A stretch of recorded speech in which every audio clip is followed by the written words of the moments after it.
안녕하세요. 오늘 세 번째 시간입니다.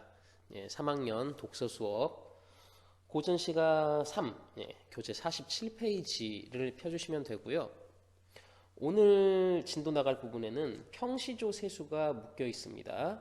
자, 그리고 세 개 문제가 나와 있는데요. 자, 평시조 하나씩 살펴볼게요. 첫 번째, 이화의 월백하고라는 이조년의 시조가 나와 있는데요. 이 시조는 많이 좀 유명한 편입니다.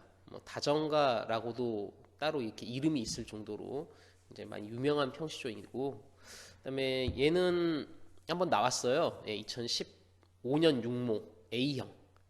한때 국어 시험이 A형, B형으로 나눠졌을 때, 그때쯤에 2014년도 6월 시행했던 모평에 출제된 적이 있던 평시조입니다.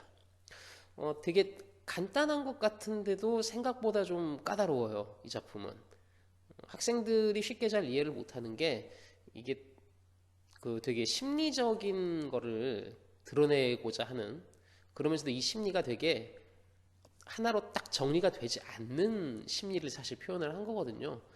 두루뭉실하게 이렇게 애상적 정서라고 하는데, 한번 이게 작품을 좀 보면서 더 이렇게 이야기를 해보도록 하겠습니다. 일단 초장부터 볼게요. 자, 이화의 월백하고 은하니 삼경인제. 자, 이화는 아시겠죠 다들? 백꽃입니다. 백꽃.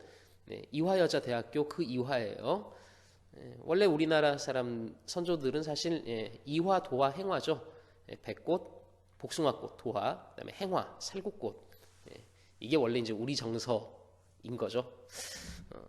자, 어쨌든 다시 돌아와서요. 자, 이화에 월백한다. 백꽃의 달빛이 하얗게 비치고요. 은하는 어휘풀이 보시면 은하수라고 나옵니다. 자, 은하수가 삼경이다. 삼경은 실제 시간 단위를 이야기를 하는 거고요. 오늘날 시간으로 저녁 11시부터 새벽 1시까지 정도를 삼경이라고 합니다. 이거를 근데 정확하게 풀기보다는 그냥 늦은 밤이다라고 이해하셔도 돼요.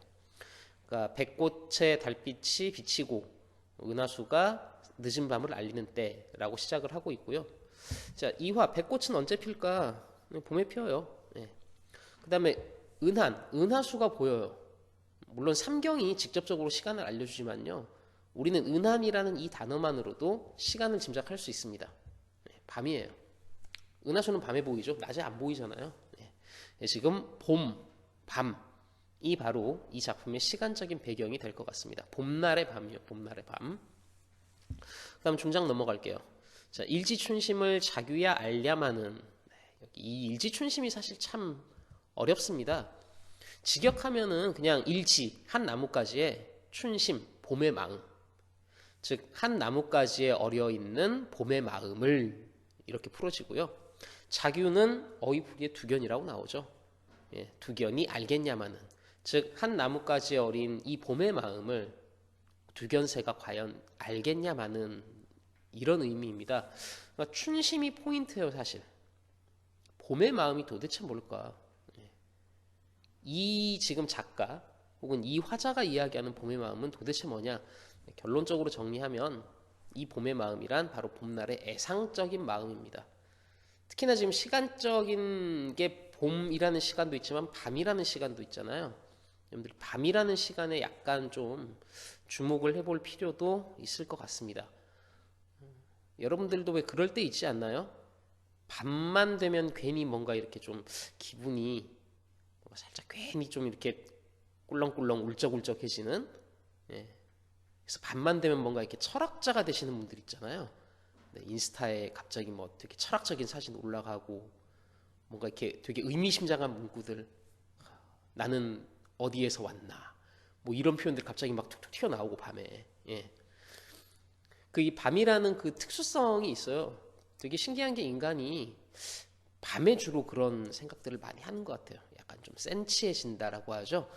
괜히 뭔가 울적해지는 느낌들.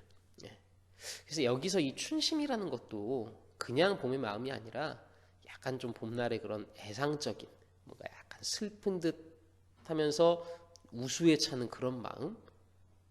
그러니까 제가 처음에 그랬죠. 되게 뭔가 애매하고 어렵다. 그러니까 이 감정이라는 게요, 이게 명료하지 않은 감정이에요, 사실. 딱 정확하게 기쁘다, 와 슬프다가 아니라 그냥 봄날 어느 밤에 불현듯 느껴질 듯한 그런 마음 상태인 거죠. 예, 그거를 지금 이 시조를 쓰신 이조년 이분은 춘심이라는 표현으로 일단 나타내고자 했던 것 같습니다. 자, 다시 더 이어서요. 자, 이제 자규야 알려면은, 그러니까 이게 두견새가 그걸 알고 울었겠느냐. 예. 이거를 좀 더 보면요. 이 봄 밤의 애상적인 마음을 과연 두견새가 알고서 그거를 우는 건 아니겠지. 뭐 새가 어떻게 그걸 알고 울겠어? 나는 지금 뭔가 좀 기분도 꿀렁꿀렁하고 한데 뭐 이렇게 이해를 하시면 되지 않을까 싶고요. 마지막 종장 보겠습니다. 다정도 병인 양 하여 잠 못 들어 하노라. 이 다정도 참 어려워요. 일단 현대어로 옮기면 이런 겁니다. 다정, 정이 많다. 직역하면 이렇게 되잖아요. 그러니까 정 많은 것도 병인 듯하여 잠 못 들어 하노라. 그러니까 봄 밤에 뭔가 잠을 못 자는 그런 상황인데 이 다정을 그럼 우리가 어떻게 해석해야 되느냐? 다정다감의 그 다정이에요, 사실 이게. 근데 지금 상황이 이게 다정다감마다 너 참 되게 정이 넘치고 마음씨가 따뜻하구나. 뭔가 조금 안 맞잖아요. 애상적인 상황이랑. 그래서 아마 이 다정이란 지금 여기서 정이 많다는 건요. 우리가 흔히 말하는 정말 그 정이 넘치고 정 많은 아이 이 개념보다는요. 애상감이나 슬픔, 우수와 같은 감정이 많다. 이렇게 보는 게 좀 더 타당할 것 같아요. 즉 그런 정, 이런 감정들이 너무 많은 것도 마치 꼭 병이 된 것 같아서 내가 지금 그런 마음에 참 이 봄밤 잠도 안 오네 라고 이야기를 하고 있는 겁니다. 네, 이 작품은 그러니까 봄밤에 어떤 애상적인 정감을 표현한 작품이에요. 아까도 잠깐 말했지만 밤이 되면 우리가 괜히 센치해지고 울적해지는 이런 느낌들. 그 옛날 우리 선조들도 참고로 이 작품 이제 고려 말엽쯤에 나온 작품이거든요. 조선시대 시조는 아니고요. 그러니까 고려 시대 때 그 옛날 우리 선조분들도 이런 감정은 있었던 것 같습니다. 봄날 밤에 뭔가 괜히 울적해지고 슬퍼지는 그런 마음들. 그것을 이렇게 잘 표현을 하고 있는 작품이죠. 참고로요, 지금 첫 번째 초장 이화의 월백하고 은한이 삼경이라는 거는 시각적인 거고요. 그다음에 중장에 이 자규가 나오잖아요, 두견. 그러니까 새가 등장하는 것만으로도 우리는 간접적으로나마 청각적인 걸 좀 확인해 볼 수 있을 것 같습니다. 그래서 시각적, 청각적인 것도 같이 이렇게 어우러지는 작품이었던 거죠. 자, 이제 두 번째 나로 넘어오겠습니다. 신이문의 시조고요. 신에 흐르는 고래라는 작품입니다. 자, 일단 초장, 중장을 이거는 같이 좀 풀어놓고 볼게요. 위에 거보다 좀 더 쉬운 느낌입니다. 자, 신에 흐르는 골, 시냇물 흐르는 골짜기에 바위에 지어 초당 삼고 바위에 의지해서 초가집을 짓고요. 그 다음 달 아래 밭을 갈고 구름 속에 누워시니 달빛 아래 밭을 갈아요. 그리고 구름 속에 누웠습니다. 자, 여기까지 딱 보니까 시내, 바위, 달, 초가집 머릿속에 딱 두 글자가 떠오르신 분들 있을 거예요. 자연입니다.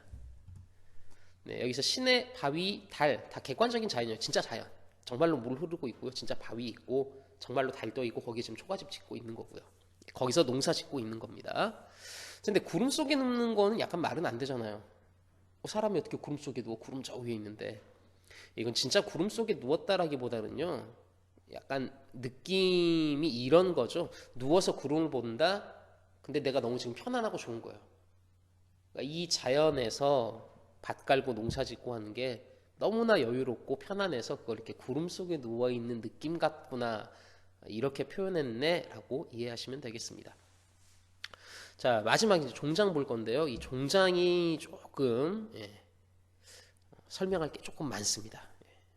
별거 아닌 것 같은데 많은 게 함축되어 있습니다. 볼게요. 건곤이 날다려 니르기를 함께 늘자 하더라. 자, 건곤은 하늘과 땅이에요. 하늘과 땅이 날다려 나에게 니르기를 말하기를 함께 늘자 하더라. 일단 인용을 했죠. 하늘과 땅이 나한테 한 말을 그대로 보여줬습니다. 자, 지금 거기 현대어 번역에 따옴표 묶어놨죠. 함께 늘자. 인용이에요, 인용. 근데 이 함께 늘자라고 말을 한 주체를 좀 잘 볼 필요가 있을 것 같아요. 건곤이 그렇게 말을 했답니다. 하늘과 땅이요. 근데 하늘과 땅도 자연인데 앞에 있는 시내나 바위나 달하고 느낌이 확 달라버리죠 지금. 앞에 있는 애들은 분명히 진짜 우리가 자연 가면 볼 수 있는 것 같은데 마지막 종장이 건곤과 하늘과 땅, 건곤인 하늘과 땅은 분명히 아는 자연인데 느낌이 달라요. 왜냐? 의인화되어 있습니다. 나한테 말을 했잖아요. 그럼 얘는 벌써 의인화된 자연인 거예요. 예. 그러니까 객관적인 자연이 아니라 화자가 이미 한번 변용해버린 자연이 되는 겁니다. 화자의 주관에 따라서. 자, 이것만 있는 건 아니에요. 하나 더 있습니다. 건곤에는. 이 건곤이 의인화된 자연인과 동시에 자, 하늘과 땅이 같이 늙자고 했어요. 근데 자연이 인간과 함께 늙는 게 맞아요? 인간이 자연과 함께 늙는 게 맞아요? 네. 인간이 자연과 함께 늙는 게 맞습니다. 지금 이게 함께 늙자라고 하는 이게 마치 건곤이 말한 것처럼 표현을 했지만요. 실제로 이 함께 늙자는 건 화자 자신의 소망인 거예요. 자신의 소망을 마치 자연의 소망인 것처럼 표현을 했네요. 주객이 바뀐 겁니다. 네. 그래서 이 건곤은 주객전도의 대상이기도 해요. 자연 속에서 늙고 싶은 건 화자의 소망인데 이것이 마치 꼭 자연이 나한테 소원을 이야기한 거고 내가 그 소원을 들어주면 되는 것처럼 표현을 해버렸죠. 그래서 이 건곤은 의인화된 자연인과 동시에 주객 전도의 대상이 되는 겁니다. 그리고 이 함께 늙자도 우리가 좀 더 생각해 볼 필요가 있어요. 함께 늙자 하더라. 자연과 인간이 함께 한대요. 자연과 인간이 하나다. 들어보신 분 있을 거고 머릿속에 뭔가 탁 떠오르신 분 있을 겁니다. 자연과 인간이 하나 되는 거예요. 무라일체를 추구하고 있는 거죠. 네. 그러니까 자연 속에서 늙고 싶다는 화자의 소망 그리고 그 안에 뭐가 있느냐 바로 무라일체를 추구하는 마음도 포함이 되어 있었던 겁니다. 네, 이 시조 주제 정리해보면요. 그래서 자연 속에서의 삶 그리고 무라일체를 추구하는 모습 이런 것들이 표현되어 있는 작품이었고요. 종장의 이 건곤과 인용, 함께 늙자 이 부분이 사실 모든 걸 이렇게 함축하고 드러내주고 있었던 작품이었습니다. 그 다음 세 번째 다로 넘어갈게요. 자, 맷버들 가래걷거라는 홍랑, 즉 기생이에요. 홍랑은 기생의 시조인데요. 자, 이 작품 아주 오래전이에요. 네, 벌써 거의 20년도 더 됐네요. 2001학년도 수능이면 아마도 지금 이 강의를 듣고 계신 여러분들보다도 더 오래전이죠. 네, 2000년 11월 실행. 이땐 저도 선생님 되기 전이네요. 자, 굉장히 오래전에 나왔던 작품이긴 한데요. 자, 이 작품은 한번 일단 종장까지 쭉 현대어 옮겨놓고 그다음에 이렇게 정리해 볼게요. 앞에 두 작품보다 오히려 더 쉬울 수는 있습니다. 내용은 굉장히 명료하게 잘 드러나는 편이에요. 봅시다. 자, 맷버들 가래 걷고 보내노라 님의 손대, 즉 산버들 가려서 꺾어 보내노라 님에게. 도치법이죠. 님에게 보내노라인데 그냥 순서 바뀌어 있습니다. 도치법. 자신은 창밖에 심어두고 보셔서 주무시는 창밖에 심어두고 살펴주세요. 산버들 꺾어서 보냅니다. 창밖에 심어두고서 살펴주세요. 그 다음 밤비에 새잎꽃 나거든 날인 가든 먹이셔서 밤비에 새잎이 나거든 나라고 여겨주소서. 네, 버들나무 가지에 혹시나 새잎알이 나면 그걸 나라고 생각해 주세요. 네, 뭔가 님에 대한 어떤 절절한 마음이 좀 느껴지죠. 네, 사랑하는 사람에 대한 그 애틋함이 잘 드러나 있는 작품입니다. 자, 일단 이 맷버들은요 님에게 보내는 것임과 동시에 사실은 님이 계속 보게 되는 화자의 어떤 분신과도 같은 존재이죠. 동시에 님에 대한 사랑도 드러나 있는 소재가 되고요. 네, 이 산버들 그냥 꺾어 보내면 될 것 같은데 가래 꺾어서 보내요. 가려 꺾습니다. 아무거나 안 보내요. 물론 나의 분신이기도 하지만 그것 때문이기보다는요 님한테 보낼 거예요. 아무거나 보내면 안 되죠. 좋은 거, 예쁜 것만 고르고 가려서 꺾어야죠. 이 가려 꺾는 거 안에는 바로 님에 대한 정성이 담겨 있다라고 볼 수 있습니다. 자, 그 다음에 이걸 창밖에 심어두고 살펴달라는 이야기는요 결국 나를 잊지 말라는 이야기죠. 맷버들이 화자의 분신이기 때문에요 계속 나를 봐달라, 나를 잊지 말아라 이런 겁니다. 마지막 밤비에 새잎 난다. 밤비 그래요. 이파리 나는 건 밤비든 낮에 오는 비든 언제든 비를 맞으면 새잎이 날 텐데 왜 꼭 밤비에 새잎이 난다. 주무시는 창밖에 왜 꼭 밤이어야 될까?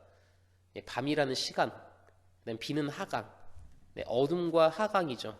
예, 어둠과 하강의 이미지, 바로 화자의 심리적인 상황을 강조해주는 그런 시간이 될 수 있습니다. 그러니까 여기서 이제 화자의 심리적 상황이라는 건 어쨌든 님과 지금 떨어져 있는 거잖아요. 물리적으로 되게 많이 떨어져 있나 봐요. 거리가 있는. 그러니까 어떤 그런 떨어진 상태에서 님에 대한 그리움, 애틋함, 이런 것들이 지금 밤비라는 이 시간 안에서 더 강조될 수 있기 때문에 밤비라는 소재가 등장을 한 거고요. 그다음에 이건 이제 나라고 여겨달라. 밤비에 새잎이 나면 나라고 여겨달라는 건 언제든 나는 당신과 함께 있고 싶다라는 즉 관계의 지속을 이런 식으로 표현했다고 볼 수 있을 것 같습니다. 네, 이 작품의 주제는 바로 이렇게 님에게 보내는 화자의 변치 않는 사랑을 이야기하는 작품이었던 거죠. 자, 이렇게 이제 세 작품에 대한 설명 모두 다 된 것 같고요. 이제 세 문제 살펴보도록 하겠습니다. 첫 번째 문제입니다. 보기를 참고하여 가부터 다를 이해한 내용으로 가장 적절한 것은, 네, 보기의 내용은요, 시적 배경에 대한 설명이 쭉 나와 있습니다. 정서를 유발하는 시간적, 공간적 환경과 이를 구성하는 세부적 소재들까지 포함하여 이른다. 그래서 이제 시조에서의 배경은 객관적이기도 하고 뭐 변형되기도 하고 이런 설명들을 쭉 하고 있어요. 이거를 보고 이 가와 나 다에 있는 이 소재들, 배경과 관련된 이것들이 과연 지금 설명이 타당한지 아닌지를 보는 건데요. 1번부터 보도록 하겠습니다. 자, 가의 이화와 은하는 백꽃하고 은하수죠. 공간적 환경을 구성하는 동시에 공간적 환경이 구성이 될까? 될 수 있을 것 같아요. 이화, 백꽃이잖아요. 배나무가 있어야 돼요. 배나무가 있는 곳, 공간이 되죠. 은한, 은하수, 하늘이죠. 그러니까 둘 다 공간적 환경을 구성할 수 있어요. 네. 동시에 시간적 환경을 나타내느냐? 앞에서 이미 다 살펴봤죠. 네, 백꽃은 봄이고 은하는 밤입니다. 시간도 나타내요. 그리고 화자의 정서가 유발되죠. 봄, 밤, 애상적 정서. 네, 1번은 굉장히 지금 적절한 설명으로 우리가 볼 수 있고요. 네, 답은 그래서 1번이 됩니다. 자, 그럼 나머지 것들은 어느 부분에서 적절하지 않았는지를 좀 볼게요. 2번, 가의 자규는 화자의 일지춘심을 완화하는 소재다. 완화는 더 약하게 만드는 거잖아요. 근데 가의 내용을 보시면 알겠지만 화자의 이 춘심, 애상적 정서가 완화되지 않죠. 예, 오히려 잠도 못 잘 정도인데, 따라서 자규가 완화한다는 이 말은 안 맞는 것 같습니다. 오히려 사실 자규는요, 화자의 그 봄날의 애상적 정서를 더 심화시켜주는 소재로서의 역할을 하고 있었던 겁니다. 네, 그래서 2번은 일단 이 부분, 자규가 뭘 완화하는 소재는 아니었습니다. 3번, 시내와 바위는 화자의 주관에 따라 변용됐느냐?